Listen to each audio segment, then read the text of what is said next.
Let's look here together this morning. Psalms 95. And notice in verse 6, so come, let us worship and bow down. Let us kneel before the Lord, our Maker. He is our God, and we are the people of his pasture and the sheep of his hand.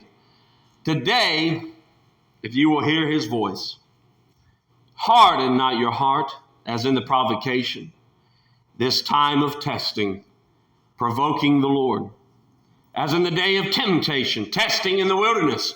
When your fathers tempted me, that word simply is that they sought and proved and tested God. Not temptation in the sinful sense, but tempting in the sense that they would not listen and heed to God there in the wilderness. They didn't believe him.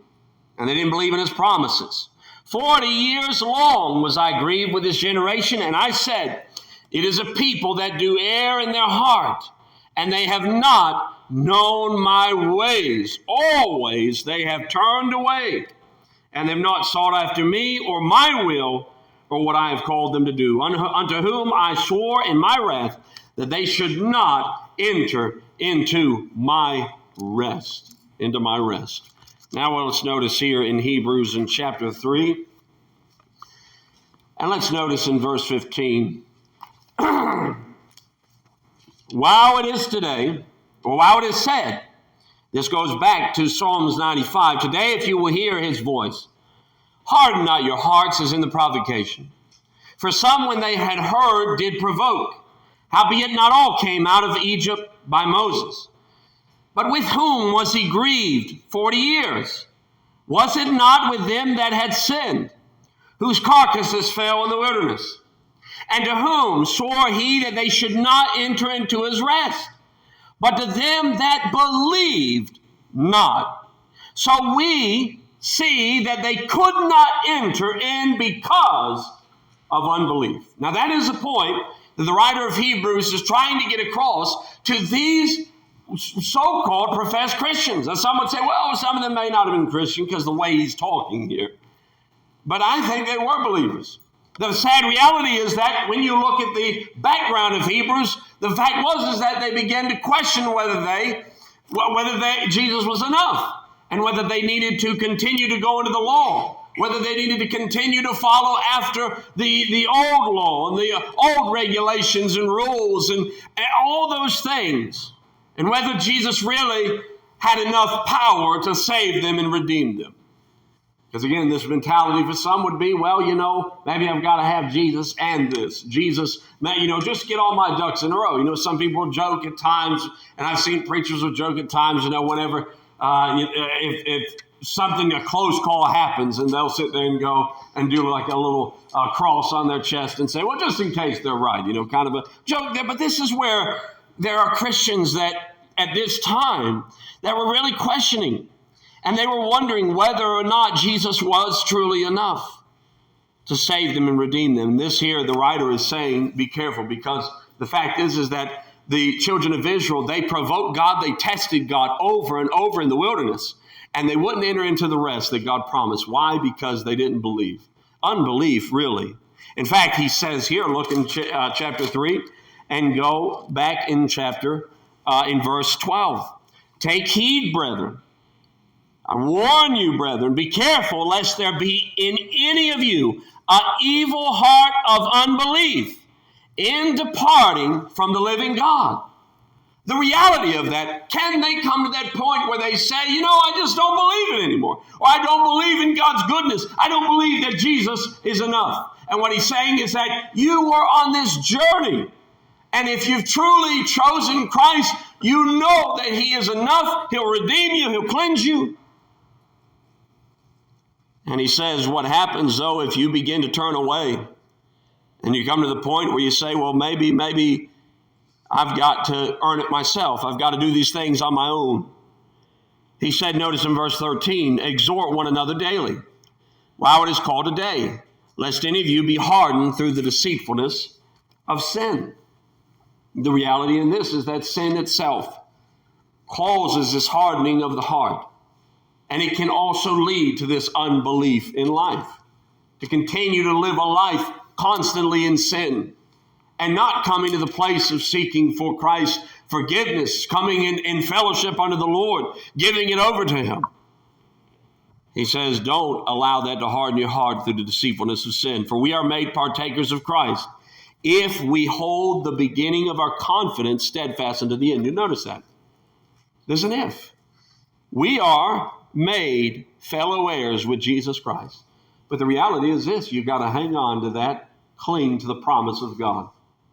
Because again, he says, those who went in the wilderness, they were there in 40 years, they tested God, they tried God, and continually, well, God, can you do this? God, can you really give us food? Can you give us water, God? Can you do these things? Over and over. And again, they never received the full promise. Now, what's amazing about this is that you go on to chapter 4, because as you go on in verse 1, he says, notice, he says, let us therefore fear. Now, again, it is not the fact that he's trying to say, well, you just got to be afraid and live life in fear.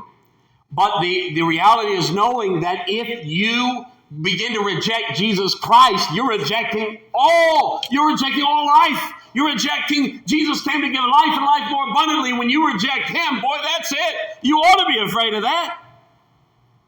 He said, lest a promise being left us of entering into his rest, any of you should come short of it. And what he's saying is that be careful, because if you distrust what God is saying, you come to the point where it's too late. You reject and you turn away. He said, for unto us was the gospel preached as well as unto them. But the word preached did not profit them. Why?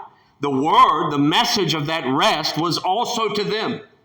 But it didn't profit because it wasn't mixed with faith in them that heard it. For we which have believed do enter into rest. There's that word again, rest.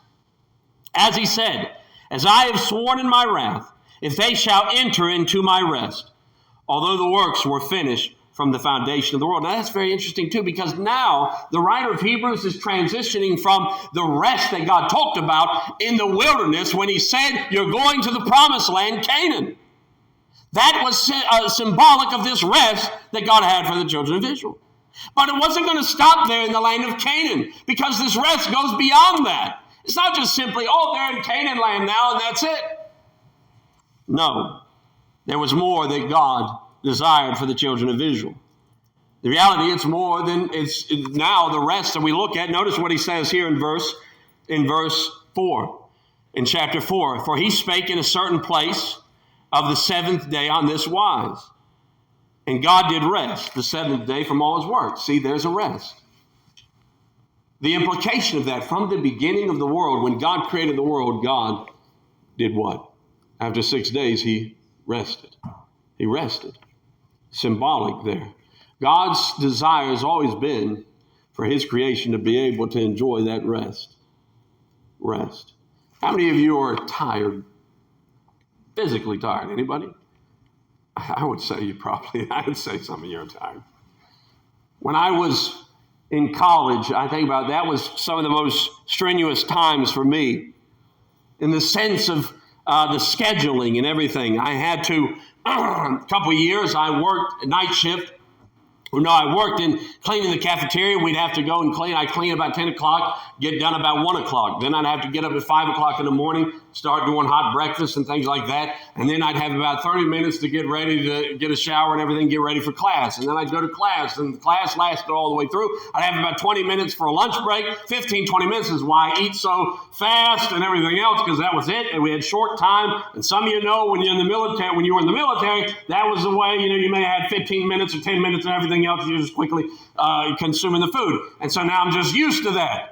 But again, I had about 20 minutes, and then you go and have more classes and everything else. Then we had choir, and then after that, ended up in the afternoon, it was study, and then after that, I had to prepare for prayer devotions for the evening, and then I'd do the devotions and stuff, then I'd go clean and do it all over again, continually. You do it all over, And if you weren't doing that on the weekends, you were going and you were ministering, you were helping at certain churches. A lot of times I would go to the nursing home. I've been doing that for years, nursing home preaching, sing. Boy, a wonderful time.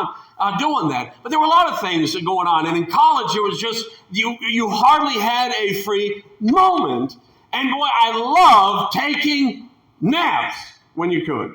Boy, it was like a wonderful gift, when you have, I got 15 minutes.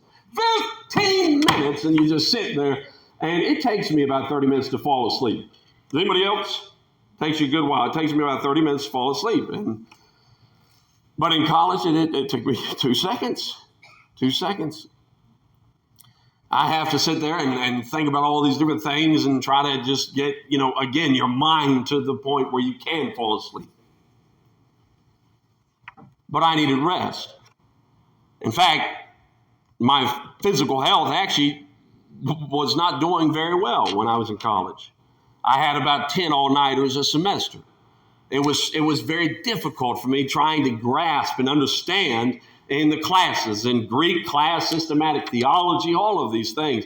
Well, I was so tired in one class, systematic theology, the professor said, just out of the blue, I'm just nodding, and he says, Josh, the will of God, what about it? And I thought, oh, wow, the will of God. And I just said, where there's a will, there's a way. And he didn't ask anything else after that. Rest. What is this rest that God is speaking of here? Notice as we go on in chapter 4 and verse 5, and in this place again, if they shall enter into my rest, seeing therefore it remains that some must enter therein, and they to whom it was first preached entered not in because, again, of unbelief. I think there's a pervasive theme here. If you doubt and you disbelieve, well, you're not going to receive, are you? Again, he limits a certain day, saying in David, today, after so long a time, as it is said, today, if you will hear his voice, harden not your hearts. For if Jesus had given them rest, then would he not afterward have spoken of another day? He said it's not just simply the rest when God rested on that day and that Sabbath day. Now, that was a command there to rest, to have a special time of reflection unto God, but also to be reminded that there was going to be a resting time later that you can look towards. A rest that God desires all who believe and trust in him to be part of that day of rest, that time of rest. Well, we do understand that part of it is the rest of eternity. Part of it is rest when you enter into heaven. When you're there and you're in his presence, that rest, part of that is what he's speaking of. He says in verse 9, there remains therefore a rest to the people of God. There's a rest for the people of God. For he that is entered into his rest, he also has ceased from his own works, as God did from his. You see, God said, when he looked at creation, he said, it's good and it's finished. And Jesus on the cross, he said, it is finished. There's a rest that God desires for his creation to enter into. And that rest is there that you can receive it. All can receive that rest. Jesus said, come unto me. This kind of rest, we know that there is a future rest. And I think most of you would say you're ready for that. You're longing for that rest. The more the time goes on, and the more that you see all the crazy things happening in this world, you say, I'm ready for that rest. Body's weary and tired, and I just want rest. But for the people of God, there is a rest. Isn't that wonderful to know? There is a place of rest. But it goes far beyond just simply a future rest and future glory. Notice he says in verse 10, for he that is entered into his rest, he ceased from his own works as God did from his. Let us labor. Now that's very interesting. Because when we don't really think about rest and labor together. And the sense of this is being diligent to enter into that rest, lest anyone fall after the same example of unbelief.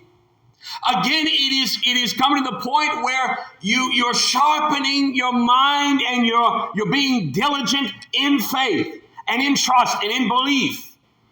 Don't let go of these things saying, well, I don't think God is faithful. Maybe God didn't keep his word. It's the same where Peter talked about that there will be many in the last days that say, where is his coming? Where's the promise of his coming? Everything's continuing the same as it was before. He's not returning. And our hearts sometimes make him the point, well, I don't know. Are you coming? I mean, I look oftentimes, I think, God, this has got to be it. This has got to be it. Boy, we have to be careful. Because again, ultimately, it is by faith and trust.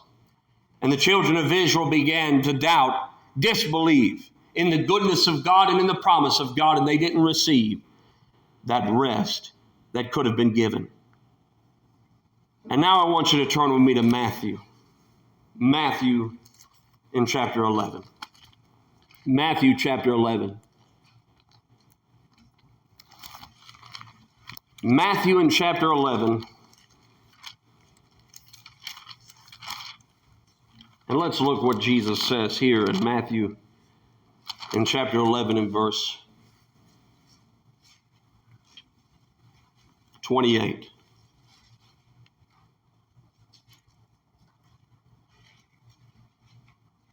Jesus cries out, Matthew 11, verse 28, come unto me, all ye that labor and are heavy laden. Everyone, the word there is overburdened. You're stretched too thin. And we've all been there at some point in your life where it seems like you don't have enough time. And you are being stretched thin, and people just don't really care. They just, because it's not them anyway. So they're just going to, expect more and more and squeeze as much as they can. And sadly, that's oftentimes in workplaces as well. Just continually. Well, I don't have time. Well, just do it. Just do it. Just do it. Those who are overburdened, you're taxed to the breaking point. Jesus says, come unto me, all you that are laboring, and you're heavy laden, you're overburdened, and I will give you rest. Take my yoke upon you. Now this is very interesting because, again, the yoke was to be, it's putting the oxen together and linking up the oxen there in the field. But Jesus says, put my yoke on you. Because the reality is, Jesus, when he says, I'm going to give you rest, it's not that, oh, Jesus freed me, I can do what I want, I can live my life how I want. Jesus says, no. Link yourself with me. Come to me. And when you put my yoke on you, I'm telling you, it's going to be a lot better.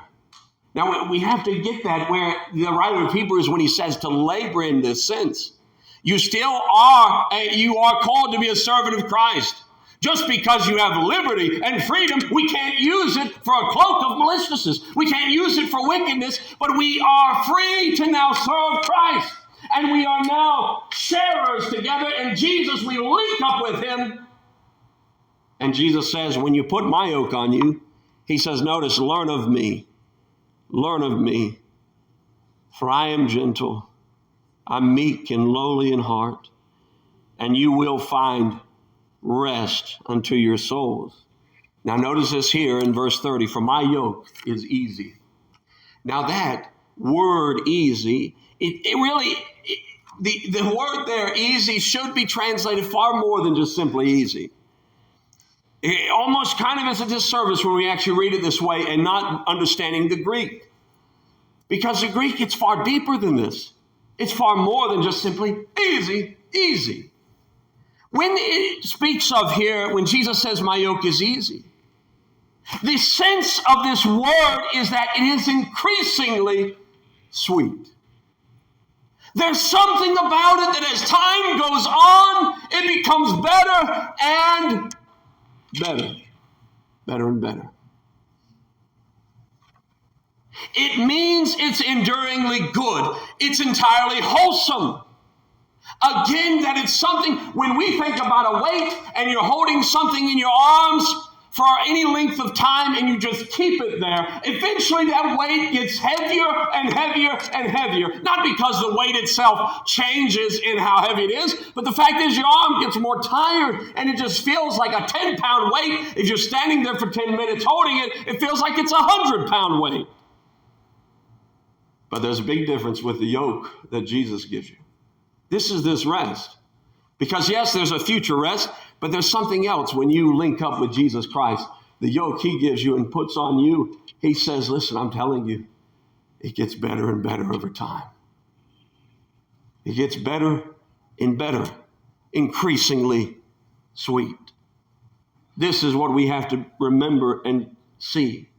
It doesn't burden us. The yoke of Christ empowers us. Do you understand? When we think about this, the yoke that Jesus said, this is why he says, if you labor and you're burdened and you're heavy laden, hey, take my yoke because it's going to strengthen you and empower you. It's like feathers on a bird. Yes, there's a little bit of weight there, but it lets that bird do what? Fly. Now you kind of think about Isaiah 40, where it says they will mount up with wings as eagles. They will run and not be weary. They will walk and not faint. They that wait upon their Lord will renew their strength. You see, Jesus says, if you take this, I'm going to empower you. It's going to be easy, light, and it's going to be increasingly sweet. And I know you know this song here, but this is where I'm reminded. Since I started for the kingdom, since my life he controls, since I gave my heart to Jesus, the longer I serve him, the sweeter he grows. The longer I serve him, the sweeter he grows. You understand? The more that I love him, more joy he bestows. Each day is like heaven, my heart overflows. The longer I serve him, the sweeter he grows. That's the rest that God desires for you and for me. There is a future rest, but if you're not experiencing that, or you're missing out. And you're missing out because of unbelief. That really is the stem of it. Whether it be because you've been living a life of sin. The writer of Hebrews says that you will lay aside every weight and every sin that so easily besets us. That sin can hinder. Let those things go. You turn it over to God because you're not experiencing the rest that God desires for your life. And you're living a life of unbelief. We see here there's a rest that he's called us to. And he says, if you come unto me, I will give you that rest. Jesus didn't say that he's going to take away the tribulations of life. We know that. He said in the world you're going to have those tribulations, but you can be of good cheer. You can still experience that rest because he has overcome the world. But there's three things that oftentimes causes us to where we cannot experience that rest. One, I would say, is the bondage of the law, and this is the whole point of Hebrews, or most of Hebrews and what he's writing about. They were going back to the letter of the law. They were going back to mankind's traditions. Years ago, when I was youth pastor, associate pastor in South Carolina, there was one man there that very faithful at the church, but worked. He drove the bus. Oftentimes I drive the bus and pick up kids, and he would do that at times. And he would just do a lot of things with the flowers and just a lot of stuff at the church. He did the sound and very faithful. But now he didn't want anybody else touching it. You know, that was his stuff, his work, and you couldn't mess with it. But there was one time where, you know, he was very much a stickler when it came to attire, but attire as far as he didn't like that boys would wear shorts. Now these weren't shorts like, you know, used to in the 80s that wear almost like Daisy Dukes. That wasn't it, but shorts that go down to your knees and just long baggy shorts. But to him it was just simply, you know, that was something that he really, you know, was like, well, if you're going to come, you need to wear pants. Well, fine. And we would try to encourage the kids that would come and pick them up. Try to wear what you can, wear your best. But there was a new family that had been coming. And one of the boys, the brother, his sisters were going to the church quite a bit and being very faithful. And then the boy decided, the brother wanted to come too, but The thing was, he always wore shorts. Always. And so he went to get on the church bus. Now, I wasn't there at the time, but he went and got on the church bus, and of course, man said, no, you can't get on. You got any pants? No, I don't have any pants. I just have shorts. I want to come to church. No, you can't do that. Sorry. Well, I don't have anything. Well, does your sister have pants? You can go get their pants. But again, it was just, and of course the boy was very distraught, and the parents got really aggravated and angry. And of course it was just back and forth with him. No, he can't come. He has shorts. He can't come in shorts. He's got to have pants. And then, when they got back to the church, I found out about it. And I was young. But even then, it didn't bother me. I went to him and I said, brother, how do you hammer a nail? He said, what do you mean? I said, do you just take it and stick it there and swing wildly with a hammer and beat it up against the wall? Is that how you do it? No. I said, no. You make sure you get it securely in place before you start hammering away. I said, here you are, you're taking your preferences, and this boy who's probably not even saved, and you're already just beating him constantly. We want them to come and get saved. We want them to get saved, whether it be out there or here, but to come and hear the gospel. And God changed their life. But this can cause you to where you don't experience the rest, because you're doing it. And some of us like that. We live that way, where you have yourself in this little box where you think that you're perfectly in place here, but you're really not experiencing the rest God desires for you, because you're doing it yourself. And you're saying, I can do it, God, don't worry about it. Jesus says, no, take my yoke. Learn of me. Be empowered by my Spirit. No, Jesus, I've got it from here. Don't worry about it. Don't worry about it. Here's the letter of the law, and here's this. I'm going to do this and this and this and this and this. You're not experiencing the rest God really desires for you.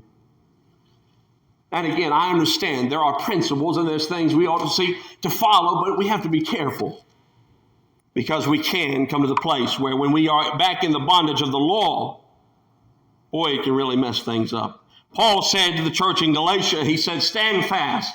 In Galatians 5, verse 1, therefore, in the liberty wherewith Christ has made us free, and do not be entangled with the yoke of bondage.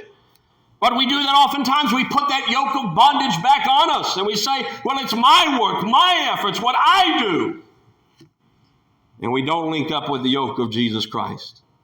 There's another burden that we carry oftentimes, and it causes us not to experience the rest that God desires, and that's the burden of possessions. You see, Jesus talked about the four soils and the gospel being spread out and entering the hearts and lives of individuals, and whether they hear the gospel and they receive it, and some receive it joyfully, thinking it's going to make their life perfect and everything's going to go great, but then when they go through trials, they just do away with it. But Jesus said there's some that they become choked and burdened. Why? Because of the cares of the world and the deceitfulness of riches, and the lust of other things begin to choke them. So we can not experience that rest by simply burdening ourselves with the possessions of this life. I don't like moving.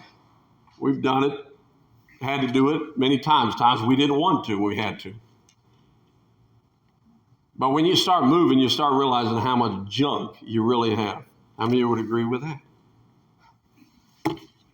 And you're like, why did I keep this? Why did I have this? And you got a mug that's been chipped and broken, cracked, or you got, a picture frame that the glass has been out of it the whole time, but it's still a frame, and you're still thinking maybe you'll find a glass one day sitting somewhere that you can stick in that frame. And you get to the point when you finally just say, get rid of all of it. Guess what? That's a fun time. When you finally get away, just get rid of all of it. Just take it. And when you declutter, boy, it just feels so nice. And you start looking around the room, and it's just empty. But it's nice, and it does something too. You begin to realize, wait a minute, all this stuff really was in the background. It was burdening me. Constantly, well, I got to clean this. I got to pick this up. Oh, I got to organize this. I got to get all this. Possessions in life. Boy, it can burden you down.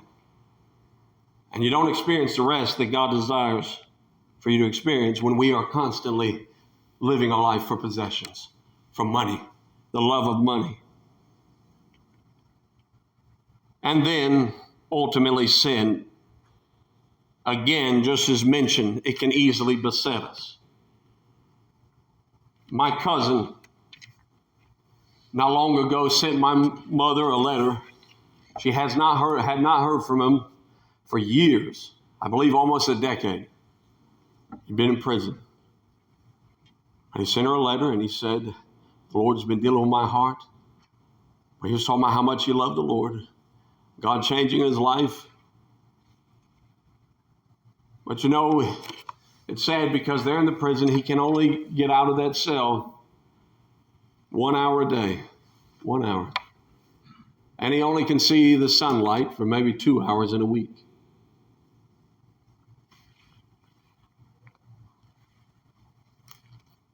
I look at that and I think, boy, how horrible. A life to live where you can't even see the sun, but for so long during that time. But the reality is that we live this way in our hearts oftentimes. We're shut up in that prison cell because we're living in sin. And we think that it's going to free us. We think it's going to give us what we want, but it's not. You're not experiencing the rest and the sunlight that God has for you. And something so much more greater, something so big. We look at, we're inside the prison cell and we think to ourselves, this is it. We're enjoying the white walls and we're enjoying just a little bit of this view here. And maybe there's like a little glimmer of light that we see. And we don't realize how beautiful it is outside. We don't realize that rest that God desires, that Jesus calls you to, where he says, come unto me. Boy, you can experience that in the hard times, in the good times, that kind of life. Jesus said, my yoke is easy and my burden is light. I want you to look here, and we'll be finished. Turn to me to 2 Corinthians 4. 2 Corinthians in chapter 4.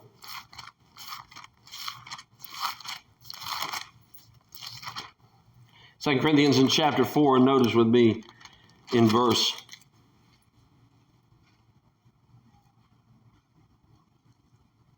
16. Well, let's look in verse 14. Knowing that he which has raised up the Lord Jesus shall raise up us also by Jesus, and shall present us with you. We will be raised, and in his presence, for all things are for your sakes, that the abundant grace might, through the thanksgiving of many, redound to the glory of God. Grace, thanksgiving, glory, for which cause, in light of this, we do not faint. But though our outward man perish, yet the inward man is renewed day by day. For our light affliction, which is but for a moment, works for us a far more exceeding and eternal weight of glory. There is a future rest and a future glory that will take place when our bodies will be glorified, made in the image of Christ, the image of righteousness, holiness, purified, no more sin, no more corruption, no more death, no more decay. But you know, this rest, you can experience it here and now. Because even though the physical body is breaking down, even though there's more aches and pains, more struggles, your inward man, the spirit, can be renewed.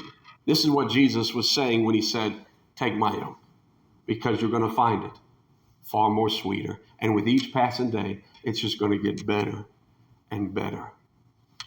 Have you been experiencing that? Maybe it's been a while, but hopefully you can come back to that place of rest. You experience that, boy, the inward man will be renewed day by day. And you'll find far more joy than you did before. But let's pray this morning.